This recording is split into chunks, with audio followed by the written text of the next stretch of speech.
welcome to the Genetics and Research Department training video.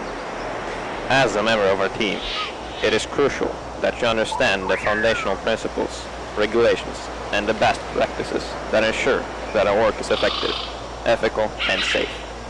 Today, we will guide you through the essential policies, testing procedures, and report running standards that will help you succeed. Let us start with some basic information that every genetics and research member needs to know. First, as a member of the team, you are expected to uphold professionalism in all communications, whether it is in-game or off-platform. Treat everyone with respect, regardless of their rank. This includes maintaining adequate grammar, respecting uniform requirements, and using tools exclusively for the intended purpose. Adhering to the dress code is also important. Lab coats and formal uniforms are appropriate for the human element, while the outer uniform should only be worn on the reserve, meaning that you cannot wear a lab coat while being out on the reserve. Doing so might get you into some trouble. Anyway, skin tones. Skin tones should remain realistic. That means no green skin tones, no pink skin tones, unless you have permission from higher up to do so. To wear one like that. Regarding equipment should only be used according to its designated purpose.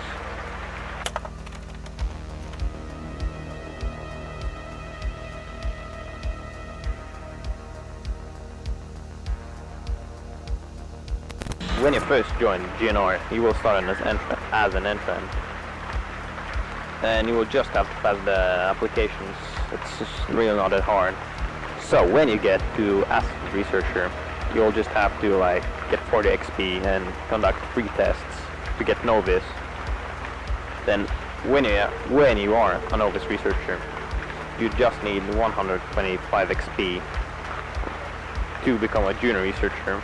That's the rank when you unlock all the tranquilizers and a handgun. Then when you're a Junior, you need 275 XP to become Researcher. It's like the standard rank. Then you need 445 XP to become an Adept Researcher.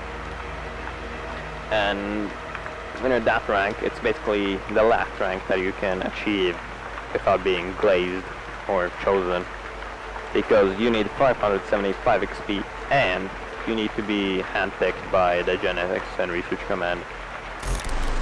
The Staff Jeep is said to be used only by Researcher Plus, but not so long ago, the Chief of Research, the current Chief of Research, confirmed that instead, if it is accessible in your rank, if you can see it, then you are allowed to use it.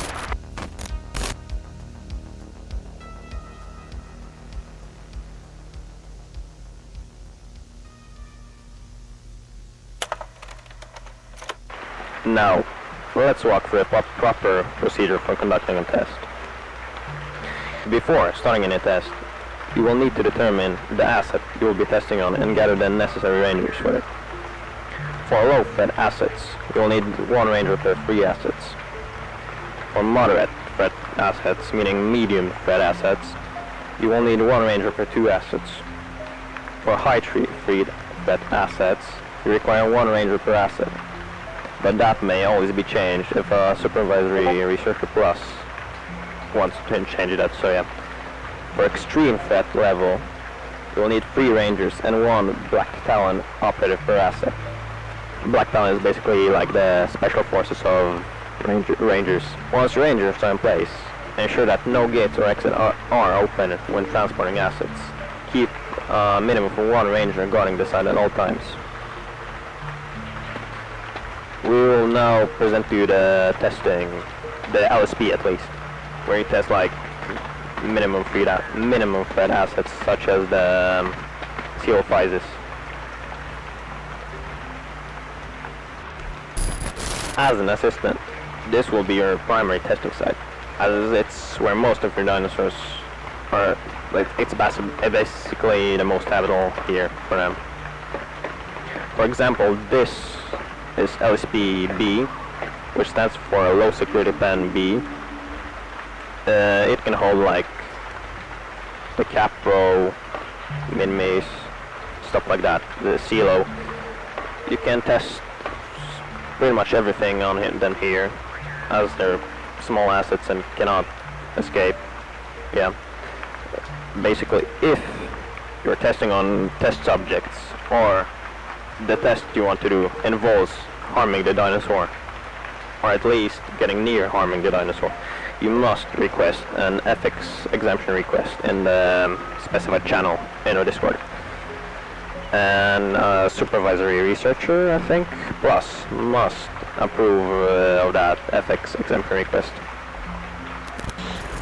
This is low security pen A, or LSPA, which is also your second, like, most common testing site. If you need, you can use both of them at the same time, depending on the on your test. This is most like a saltwater pen. You can think the Capro can be here, as well as the Min-Maze. I'm not sure about the other ones, so you'll have to figure that out yourself in that Trello, which is very easy to find.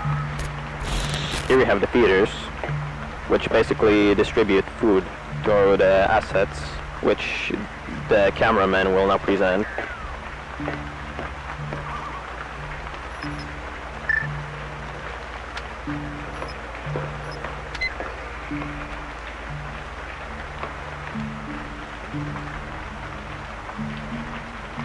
So if you have a coelophysis or a carnivorous dinosaur here, then you will be mostly feeding them with meat, if not always. I don't know, but that's what he primarily eats. So yeah, if it's an omnivore like the what was it called, like the feathered dinosaur, if it's an omnivore like the ROBLOX, then you can feed it food or food, yeah. You can feed it meat or plants. When you're finished with your test, you have to clean up everything that you've used, such as lamps, barricades, which you can, by the way, use if you get permission as an ENL member. You can basically use barricades or whatever you need for your test. Unless it's like a maze or something, then you will also need an ethics exemption request, because you might accidentally stop the dinosaur, which kills it. But when ending your test, you must have the IR members, or yourself if you're a high enough rank, which I believe is junior researcher, so then you get a tranquilizing pistol. But mainly you will need a ranger member to go out there and tranquilize your assets, which you will then have to send back to reserve to their specific habitat.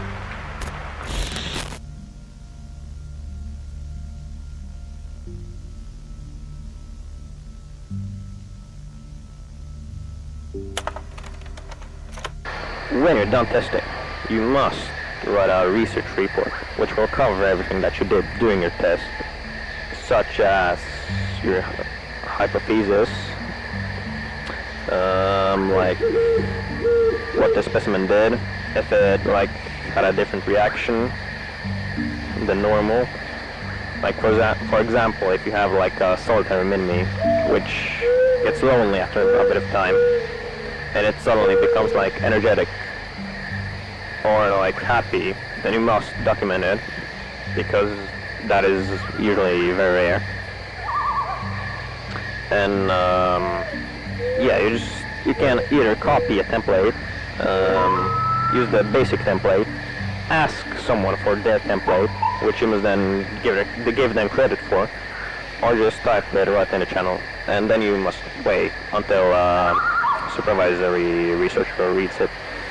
I do not recommend pinging them for that. I never did that, and you shouldn't either. So yeah, that's it from the research report.